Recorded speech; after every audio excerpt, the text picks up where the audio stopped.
بسم اللہ الرحمن الرحیم، صفحہ نمبر 427 ہے۔ وعلی المبتوتۃ والمتوفى عنها زوجها اذا كانت بالغة مسلمة الحداد، یہ علی المبتوتۃ جو خبر ہے، الحداد مبتدا ہے، ایسا ہی ہے۔ مطلب کیا ہے اس کا؟ مبتوتہ پر، مبتوتہ بولتے ہیں، مبتوتہ بولتے ہیں ایسی عورت کو جس کو طلاق بائنہ یا مغلظہ ہو گئی ہو۔ سمجھ میں آ گیا نا سب؟ والمتوفى عنها زوجها، اسی طرح پر متوفى عنها زوجها، مبتوتہ کون؟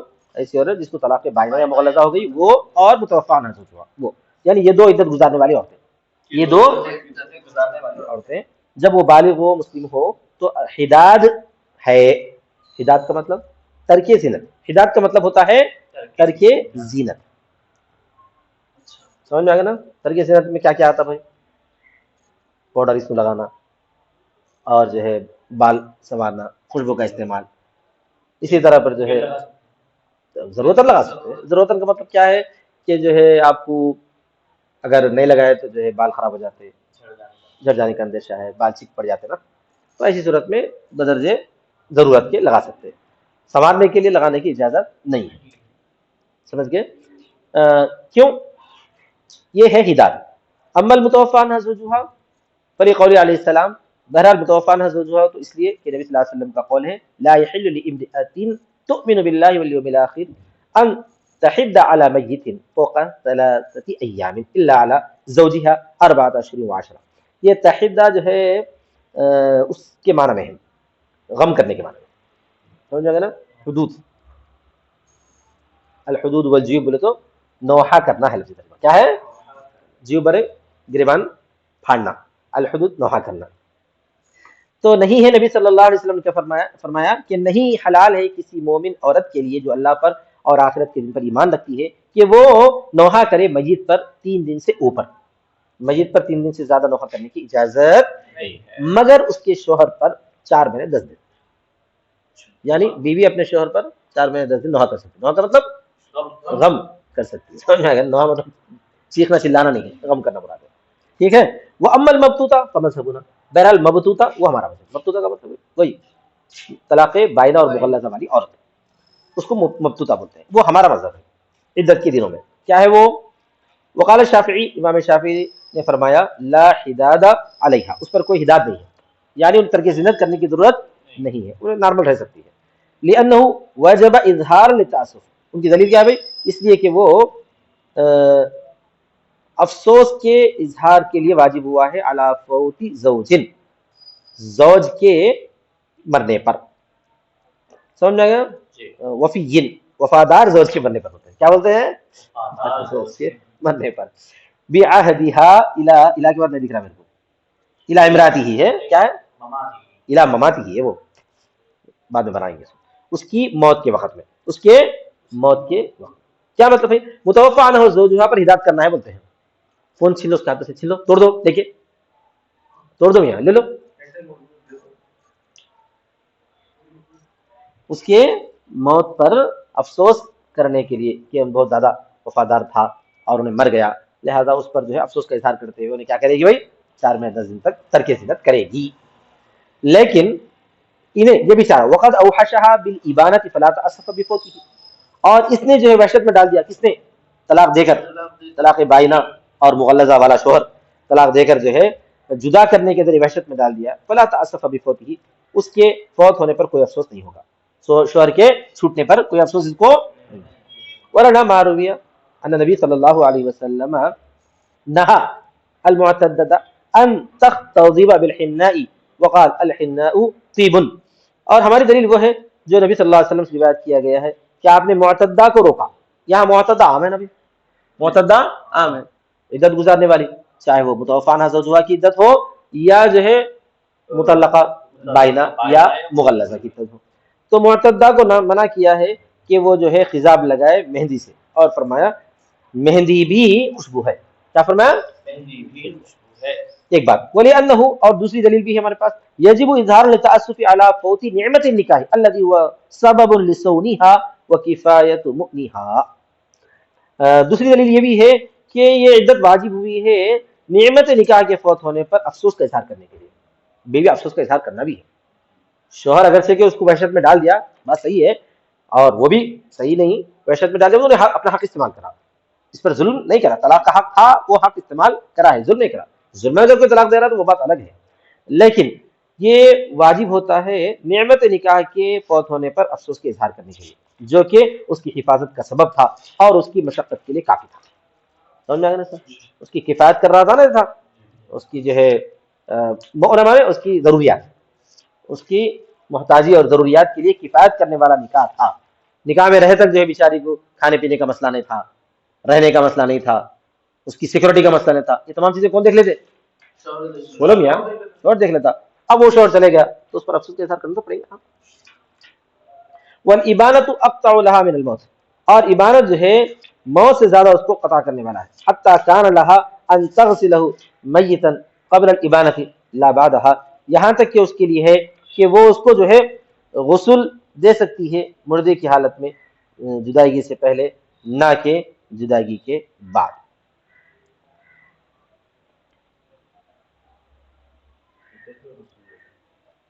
ہاں جدائیگی کے بعد شوہر جو ہے کیا بولنا چاہتے ہیں نا، عدت میں جو ہے نعمت نکاح زیادہ زائل ہو گئی ہے، نعمت نکاح زائل ہو گئی ہے. کیسے؟ شوہر نے طلاق دے دیا. جب شوہر طلاق دے دیا تو نعمت نکاح بہت زیادہ زائل ہوگی نا. اس زوال کی وجہ سے بھی اس کو افسوس کا اظہار کرنا ہے. موت میں جتنی نعمت نکاح زائل ہوئی اس سے زیادہ نعمت نکاح کس میں ظاہر ہوئی بھائی؟ طلاق میں ظاہر ہوئی. اس کی وجہ بتاتے ہیں کہ بیوی کے لیے ہے کہ وہ شوہر کو غسل دے سکتی ہے مردے کی حالت میں ابانت سے پہلے نہ کہ اس کے بعد. مطلب یہ ہے کہ اگر جو ہے بیوی شوہر کے لیے غسل دینا چاہتی ہے تو دے سکتی ہے مردہ ہونے کے بعد. سمجھ میں آ گیا نا صاحب؟ تو اس سے معلوم ہوتا ہے کہ نعمت نکاح ابھی کچھ نہ کچھ تو باقی ہے، نعمت نکاح کچھ نہ کچھ تو باقی ہے. اس کے باوجود بھی اس کو جو ہے آپ عدت گزار رہے ہیں، افسوس کا اظہار کر رہے ہیں. لیکن یہاں پر جو ہے اگر بیوی کو شوہر نے طلاق دے دی تو بالکل ہی زائل ہوگی نا، عدت کے دوران بھی بالکل نعمت نکاح زائل ہوگی. تو اس سے زیادہ نعمت نکاح کے زائل ہونے پر افسوس کا اظہار کرنا چاہیے. بولو شوہر مر گیا تو اتنا افسوس کی ضرورت نہیں ہے جتنا کہ شوہر طلاق دیا تو افسوس کی ضرورت ہے. ٹھیک ہے نا؟ ہاں. اگر انہیں میت تھا جدائیگی سے پہلے تو غسل دے سکتی ہے، لیکن جدا کرنے کے بعد میت ہوا تو غسل نہیں دے سکتی کیونکہ نعمت نکاح پہلے زائل ہو چکا ہے. کیا مطلب ہے اس بات کا؟ یعنی طلاق سے زیادہ جو ہے جدا، طلاق دے کر نعمت نکاح زیادہ جدا ہو گئی. بولیے جدا ہو گئی.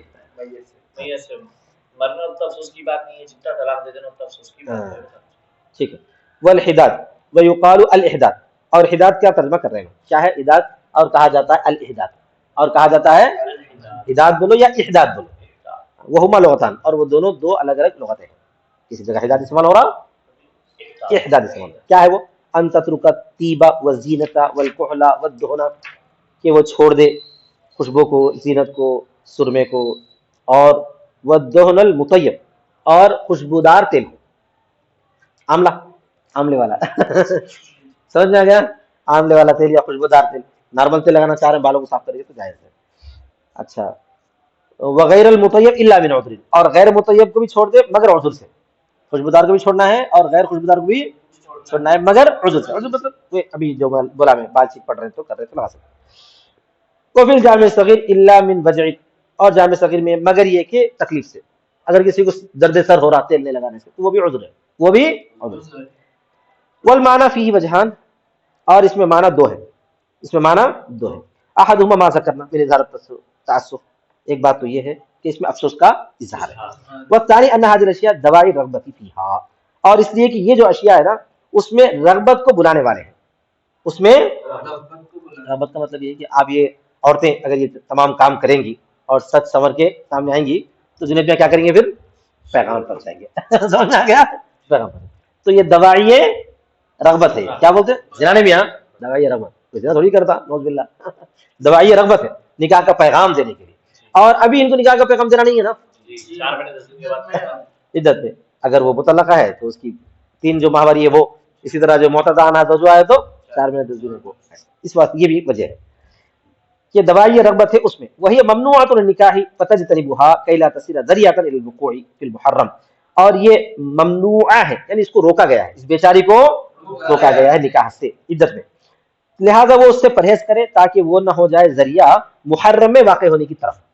ان سے پرہیز کرنا, محرم تو حرام چیز میں واقع ہو سکتی ہے نا, ان سے اگر انہیں پرہیز نہیں کری, خوبصورت اسنو پاؤڈر لگا کے جو سچ سمجھ کے باہر آئی, تو اس کا چیچرا بھائی تارا بھائی کون تو بھی دیکھ کے بولا ارے ماشاءاللہ بہن بہت اچھی دکھ رہی, میں نکاح کا ارادہ کر رہا ہوں تم سے, سمجھ میں آ گیا, فوراً بول دیا کزن, تو ہو سکتا نہیں ہو سکتا, تو اس طرح بولنا, انہیں بھی ہاں بولنا یا نہ بولنا, کچھ بھی بولنا تو حرام میں مبتلا ہوگی نا, جس سے اللہ نے منع کیا ہے اس کے اندر مبتلا ہوگی. تو اسی وجہ سے کہتے ہیں نہیں کرنا. وقت صح ان نبی صلی اللہ علیہ وسلم لم یأذن للمعتد فی الاحتقال اکتحال, اور صحیح ہے کہ نبی صلی اللہ علیہ وسلم نے نہیں اجازت دی معتدہ کے لیے سرما لگانے میں. آپ بولیں گے سرما لگانے سے کیا ہوتا, بہت فرق پڑتا. آنکھ جیسے دکھ رہی نا, سرما لگانے کے بعد دیکھو چہرے کی خوبصورتی میں دوبالی آ جاتی فوراً, صحیح بات سمجھ میں اچھا لگ جاتے ایسا جیسا. والدہن لا یاری عن نوع طیب, اور یہ جو ہے دہن, دہن مطلب تیل, تیل جو ہوتا ہے نا وہ خوشبو کی کسی قسم سے خالی تو نہیں ہوتا ہے. وہ فیہ زینت الشعر, اور اس میں بالوں کو شعر, بالوں کو جو ہے سنوارنے کی زینت بھی ہے. وہ لہذا یمنع المحرم عنہ, اسی وجہ سے محرم کو اس سے روکا جاتا ہے. محرم تیل بھی نہیں لگا سکتا نا, لگا سکتا کیا نہیں. الا من قال الا من عذر, مصنف نے کہا کہ مگر عذر سے لگا سکتے ہیں. لان فیہ ضرورت, اس لیے کہ اس میں ضرورت ہے. اس میں کیا ہے عذر کا مطلب سمجھ میں آ گیا آپ کو. والمراد الدواء لا الزنا, مراد اس سے دوا ہے نہ کہ زینت ہے. ولو اعتادت الدهن فخافت وجعا فإن ذلك امرا ظاهرا يباح لها, اور اگر وہ عادتاً دہن استعمال کرتی ہے, تیل استعمال کرتی ہے, وہ ڈر گئی درد سے, تو یہ ظاہری امر ہے کہ وہ اس کے لیے مباح ہے, اس کے لیے مباح ہے. روزانہ تیل لگانے کی عادت ہے, اگر کسی ایک دو تین دن تیل نہیں لگائے تو کیا ہوتے ہیں, پھر بالا خراب ہو جاتے ہیں, تو اس کے لیے مباح ہے. لأن الغالب کن واقع, اس لیے کہ جو غالب ہوتا ہے وہ واقع ہوتا ہے. وکذا لبس الحریر اذا احتاجت الیہ لعذر لا بأس به, اسی طرح ریشم کا پہننا, اسی طرح ان کو پہننا جب وہ اس کی طرف محتاج ہو کسی عذر کی وجہ سے تو پہن سکتی ہے. ریشم کو پہننا زینت ہے. اگر وہ ریشم جو ہے جسم کے لیے پہن رہے ہیں, بعد مرتبہ کیا ہوتا معلوم ہے, جیسے دوسرا لباس پہنے تو کھجلی وغیرہ ہونے کا اندیشہ رہتا. بعض عورتوں کو جو ہے ریشمی لباس پہننے کی ہی عادت ہوتی ہے, آج کل تو نہیں ہے وہ, اگر ویسا ہی پہننا ہے کشمیر وغیرہ میں ہوں گا تو ضرورتاً پہن سکتے ہیں, ضرورتاً پہن سکتی ہیں. لعذر لا بأس به, اگر کسی عذر کی وجہ سے پہنتی ہو تو کوئی حرج کی بات نہیں ہے. ولا تختضب بالحنہ, اور حنا سے خضاب نہیں کرنا چاہیے, یعنی مہندی بالوں میں نہیں لگانا چاہیے, جیسا کہ ہم نے روایت کیا. ولا تلبس ثوبا مصبوغا بعسر ولا بالزعفران, زعفران, اور ایسا کپڑا بھی نہ پہنے جو رنگا ہوا عسفر نامی کسی رنگ سے, اور نہ زعفران سے. سمجھ میں آ گیا سب؟ کیوں؟ اس لیے کہ لأنه يفوح منه رائحة الطيب, اس لیے کہ اس سے جو خوشبو چھلکتی ہے, اس سے کیا ہو جاتا ہے, خوشبو محسوس ہوتی ہے. آیا سمجھ میں؟ زعفران کے اندر رنگ بھی رہتا ہے, ساتھ میں خوشبو بھی رہتی ہے. عصفور کے اندر رنگ بھی رہتا, خوشبو بھی رہتی. وہ آج کل کا زعفران تھوڑی سی خالی کاڑیاں ہیں جس میں. وآخر دعوانا الحمدللہ رب العالمین.